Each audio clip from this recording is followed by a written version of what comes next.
noches. Le habla Tamara de Fuchar del Ministerio Apostólico, Unción, Poder y Fe para las Naciones. Aquí nos encontramos con Arcadio García, ¿verdad?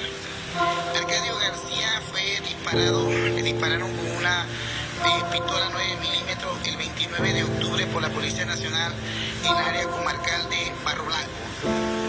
Él tenía hoy una operación y lo hemos traído a las 8:15 de la mañana, y hasta el día de hoy no lo han atendido y no le han hecho absolutamente nada, y él está con dolor. Él ha podido, nos encontramos aquí en el Hospital Rafael Hernández de David, y él está aquí con nosotros porque nosotros como ministerio y como familia le hemos podido trasladar, porque él no tiene las condiciones económicas para eso, y mucho menos para medicamentos.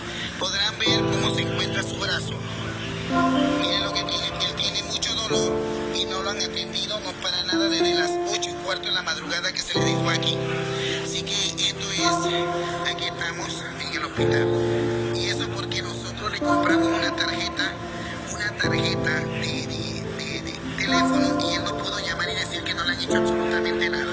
Así que esto, al periodista, que los que van a trabajar en esto, y de cualquier otra manera también vamos a trabajar a través de las páginas en las redes sociales, de cómo está la negligencia en Panamá, que se preocupa más por una vacuna que realmente por lo que están necesitados, y por personas que fueron realmente baleadas y heridas en la represión de la Policía Nacional.